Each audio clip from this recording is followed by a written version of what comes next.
Hi everybody, so just to let you know, the anxiety went from a 0 and it stayed at a 0, it did not increase or decrease, which is great. And just another testament as to how important exposure therapy is. Next thing you need to do, next thing I want to share with you guys, basically. Next thing that I learned is really important, and I belabored this a lot. This is what the title of this video is basically going to be about: thought records and how they work. First, when are confronted with them, it can seem intimidating. To me, it was. When I was first given a thought record, I was scared. I was like, what is this? Why are there so many columns? What the fuck's the hot thought? What is a belief? What are you trying to, challenge? What are you trying to do? And it was really hard for me. I was really against it, and it just took a long time for me to actually realize. I recommend, for people who feel intimidated to perhaps try just doing diaries or some sort of reoccurring story that you say, okay, I did this and I did that. It's a great way to start because you're not doing the full thought record. At least you're allowing yourself time to, at the end of the day, it would be the best time, I would say, kind of like, what did I do today? What happened? Anything stick out? So how does, the master, whatever this guy, Dr. Greenberger, teach thought records? Well, he gives obviously the biggest 7-column technique, which is, I guess the one in this book and the one that I was introduced with, and it's the most complicated one. So let's go through it, because for some people it may make sense to them. Bear in mind, I'm not an expert on thought records, and a lot more of this information is widely available on the internet. This is purely simply for me and for any of the people who do want to watch my anxiety and exposure videos. I want to obviously think about other things to talk about than, just me eating. Or not think about other things to talk about. I want you guys to be watching me do other things, rather than just eating. So, okay. Alhamdulillah. Let's begin here. So thought records are basically what they are is they're obviously a self-help strategy, just like we mentioned last video, kind of gratitude lists, and they are you basically take a piece of paper and divide it into 7 roughly equal columns. In the first column, you put the situation. So you would write the situation, like what's happening or events. Like for me, I'll give you an example. I'll try to do it now off the top of my head as an example. Situation could be like, I was really angry today because just before this video because something at work happened and I was apparently blamed for something that was not my fault. Their whole system was down and I got customer complaints saying I didn't, deliver an order. So the situation would be what? Me on the phone, talking with my work, trying to explain my side of the story. The mood, that's kind of like a one-word type of thing you would write down. Like, what are you feeling at that time? I said anger, so I would say angry. The automatic thoughts are those images or the hot thought. Okay, this is column number 3. Automatic thoughts, okay, or images are these kind of hot thoughts that we kind of have that everyone has. They're automatic negative thoughts that go through our mind constantly, and they're basically, we're trying to, like, in a way, cull those out to deal with them in a more effective manner so that we're more aware of them. And so for mine, could be, they're going to fire me, they think I'm a bad person, right? Stuff of that nature. I'm going to get in trouble, cops are going to get called, whatever. Fourth is the evidence that supports that thought. So you basically, number 4 is you write the evidence, you write at the top, evidence that supports that thought. What is the evidence that any of those things you said in the previous column, the fact that you're going to get fired, or the fact that they think you're a bad person or a bad worker, look at the evidence. Like, for example, evidence could be that, they sent me a text message saying I did not do such and such task, right? So that's the evidence that would support that. Let's see, any other evidence that would support that? Let's see, at the top of my mind, I can't think of any. Evidence, next column number 5, is evidence that does not support the hot thought. Okay, so this is, you take the in 3, the automatic thoughts, I'm a bad person, I'm gonna get fired. You add, what evidence is there that perhaps you're wrong in these things, that you're not, this worst case outcome is gonna come, it's gonna happen. For example, they have not threatened you with any sort of termination besides a simple email saying you've been warned, and next time you would be deactivated, and you could appeal that deactivation. Or another evidence that support the hot thought is that there was a huge system outage yesterday affecting a lot of couriers, and so that's perhaps why all these errors were happening in the system, saying this and that, and I did not do this, or this was not happening, or that was not happening. Other evidence is that before the system outage, I actually lost phone signal because I was delivering to a very remote area, so perhaps that messed with the whole, thing, the whole,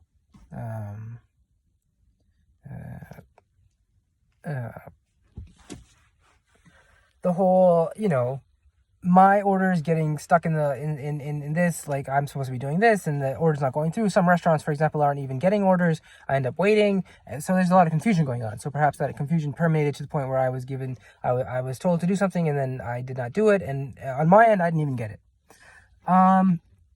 Number 6 is our alternative balance thoughts. For example, instead of thinking I'm going to get fired, I'm a bad person, or I'm a bad worker, think, for example, they have no evidence like that they don't know who you are, as in terms of whether you're a good or a bad person. Like you pass a background check. That doesn't mean you can't, for example, still like, for example, I'm just saying as an example, kill animals for fun.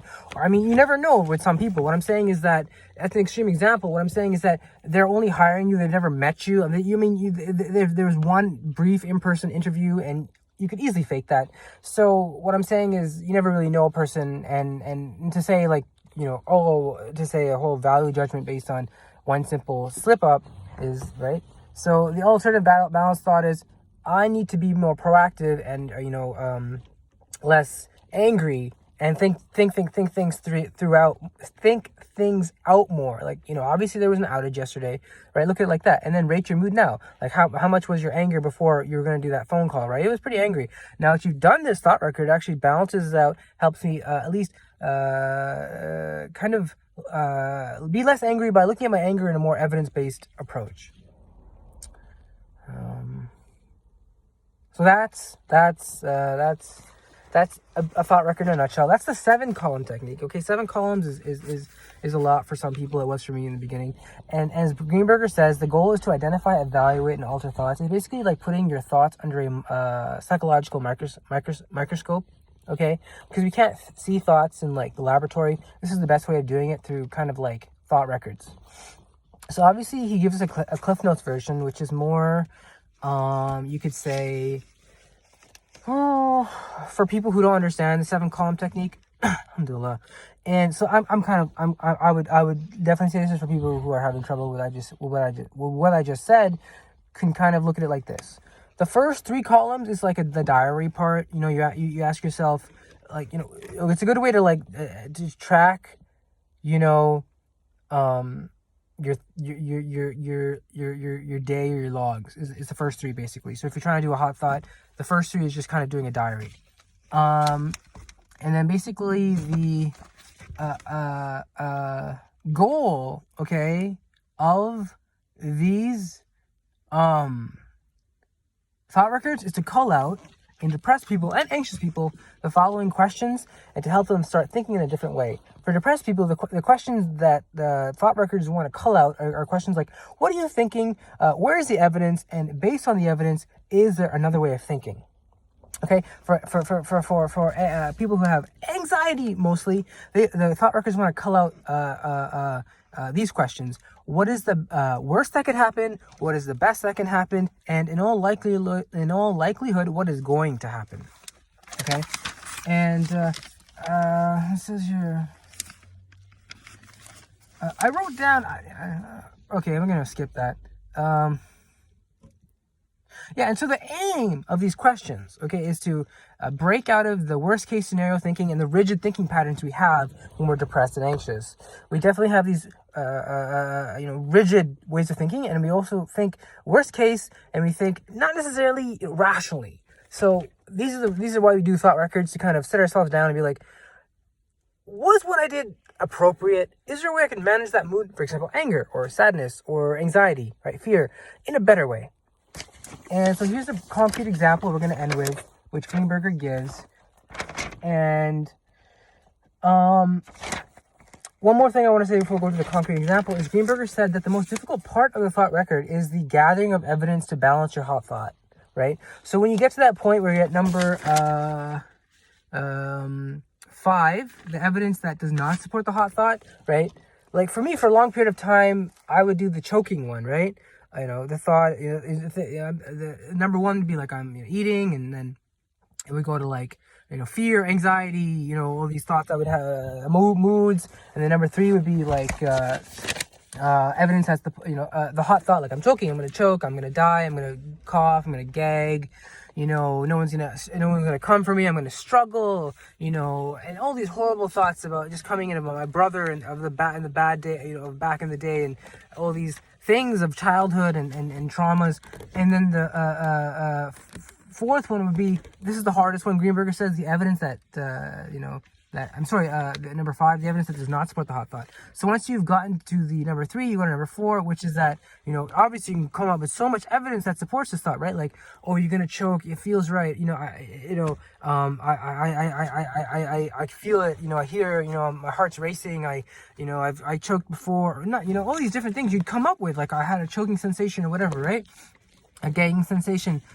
That's apparently not the hardest part. The hardest part is when you balance those thoughts with any evidence, right, that doesn't support those thoughts. For example, through repeated exposure, you can learn to manage your fear. You've never choked on food before, take small manageable bites, right? All these different things you could start talking about and doing on the other side. For example, also breathing exercises work wonders for people with anxiety. You can perhaps do one of those, perhaps in conjunction with the exposure, to help manage your anxiety of choking on food, right?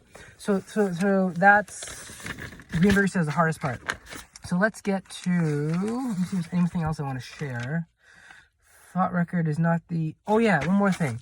For people who have anxiety, thought record is not the initial choice for people who have anxiety. I think, when I was going through my anxious anxiety, like I think I dealt with my depression alone to a long period of time, to a large period of time and to a large degree.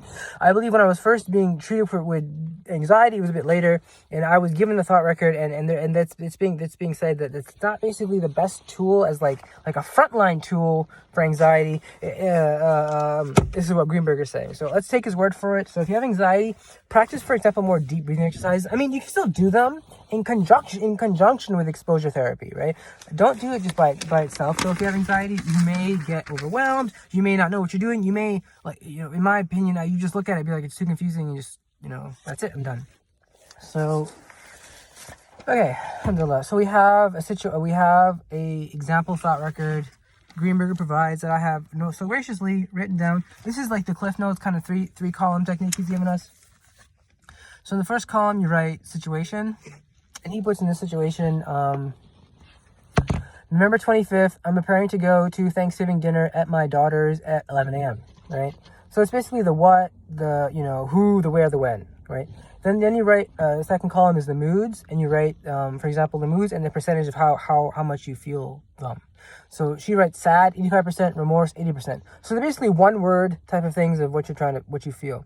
Next thing you write is the automatic thoughts. As I mentioned earlier, automatic thoughts are those things we always have, thoughts that, we're not good enough, no one loves us, we can't do this right, we're a failure. Those are the thoughts we write in the third column. And so she writes, for example, Thanksgiving is such a sad time. Another automatic thought she writes is, I have 2 grown children who live out of town with their families, right? Another one is, I don't see them nearly as often as I would like. Another one is, Thanksgiving is the beginning of the season when families should be complete and together. Another one is, we will never be a family like that again. And then the last one here is, my life will never be as good as it once was. Me, being somewhat familiar with thought records, can already point out some of the negative errors in thinking, definitely leading perhaps to, thought distortions and emotional dysregulation in these thoughts. For example, when she writes, Thanksgiving is the beginning of the season when families should be complete and together, right? She's rushing to conclusions. First of all, she's being negative. Like, obviously she needs to be aware of the fact that during the holidays, there's this huge added pressure to kind of, shop and be with family and do all work commitments, Christmas parties, and just do everything and be perfect and have the Christmas spirit. And sometimes human beings are fallible, and they're not going to be merry all the time. right? Another thing you also remember is evidence-based. Thanksgiving is the beginning of the season when families should be complete and together. That doesn't mean that happens. That's emotional reasoning. You're thinking just because this is what, I feel it feels right. This is what I feel. Like, this is the time that everyone should be doing this. Therefore, if they're not doing it, it is wrong. You're distorting your thinking based on your emotion. That's basically, it's called emotional reasoning. And so, I don't know. It could also be, kind of like this whole rushing to conclusions type thing with the whole Thanksgiving. It's definitely not weighing in account the fact that during the holiday season, there's more pressure added on everybody. Another one here is, another automatic thought was all or nothing thinking and or black and white thinking. When she says, for example, we will never be a family like that again, right? Right? She's saying we will never be a family like that again, in reference to, I guess a past time where they were a happier time, they were a happier family. What I want to point out is the all or nothing thinking happening here, right? And the black and white thinking. We will never. Right?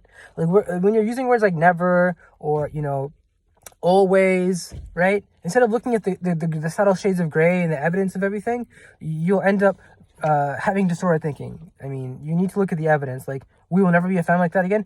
You're also being, what's that called? It's like negative thinking. So first, you're using the word never, which, are your children dead?